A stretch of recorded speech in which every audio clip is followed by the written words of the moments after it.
ஆண்டவருடைய நாம மகிமைப்படுவதாக. அன்பானவர்களே, இன்றைய வார்த்தைக்கு உங்கள் அன்புடன் வரவேற்கிறேன். இன்றைய தியானத்துக்காக 1 ராஜாக்கள் 19வது அதிகாரம் 9வது வசனத்தை வாசிக்க கேட்போம். அங்கே அவன் ஒரு கெபிக்குள் போய் தங்கினான். இதோ கர்த்தருடைய வார்த்தை அவனுக்கு உண்டாகி, அவர் எலியாவே, இங்கே உனக்கு என்ன காரியம் என்றார்.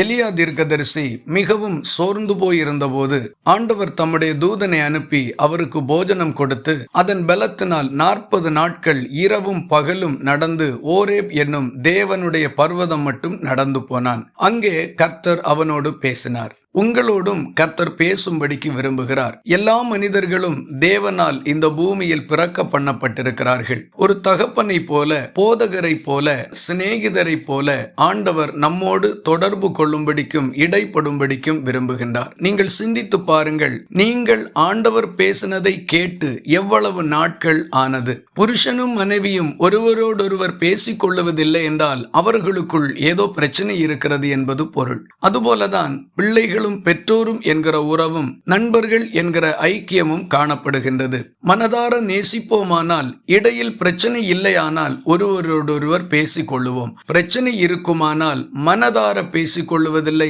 அநேக நேரங்களில் பேசுகிறது தவிர்க்கவும் செய்கின்றோம். தேவனோடு நம்மை தொடர்பு படுத்தி சிந்தித்து பார்ப்போம். கர்த்தரிடத்திலிருந்து ஒரு வெளிப்பாடாகிலும் ஒரு ஆலோசனையாகிலும் நீங்கள் பெற்றுக்கொண்டு எவ்வளவு நாட்கள் ஆகிவிட்டது? நீண்ட இடைவெளி உண்டாயிருக்குமானால் இடையே எத்தனையோ பிரச்சனைகளில் நீங்களாக போய் அகப்பட்டிருப்பீர்கள். அல்லது நீங்கள் சந்திக்க போகின்ற பிரச்சனையை குறித்து ஆண்டவர் உங்களுக்கு சொல்லி இருப்பதற்கு முடியும். ஆனால் நீங்கள் கேட்பதற்கு தயாராக இல்லை. ஒவ்வொரு நாளும் தேவனோடு பேசுவோம். அவருடைய ஆலோசனைகளை பெற்றுக்கொள்வோம். அதன்படி நடப்போம். நாம் வாழுகின்ற இந்த பூமி ஒரு பாவ உலகம். இருள் சூழ்ந்திருக்கின்றது. பொல்லாங்கனாகிய பிசாசுக்குள் இருக்கின்றது. நாம் நடக்கின்ற வழிகளில் பல தீய எண்ணமுள்ள மனுஷர்களால் வரக்கூடிய கண்ணிகளும் வலைகளும் வைக்கப்பட்டிருக்கின்றது.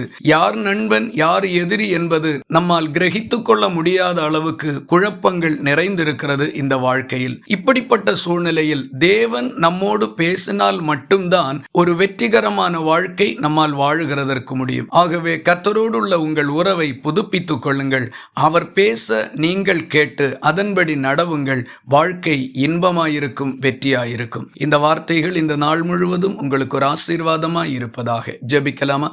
எங்களை நேசிக்கிற அன்பு நிறைந்த நல்ல ஆண்டவரே, நாங்கள் உம்மை நன்றியோடு துதிக்கிறோம். ஒவ்வொரு நாளும் உம்முடைய ஆலோசனைகளையும் வழிகாட்டுதல்களையும் பெற்றுக்கொண்டு வாழ எங்களுக்கு உதவி செய்தருளும். வந்து போன குறைகளையும் குற்றங்களையும் மன்னித்து இடைவெளியை நீக்கி எங்களை உம்மோடு அணைத்துக் கொள்ள ஒப்புக் கொடுக்கின்றோம். ஜெபத்தை கேட்டதற்காக ஸ்தோத்திரம். இயேசு கிறிஸ்து மூலம் வேண்டிக் கொள்கிறோம் எங்கள் அன்புள்ள நல்ல பிதாவே, ஆமேன். கர்த்தர் தாமே உங்களை ஆசீர்வதிப்பாராக.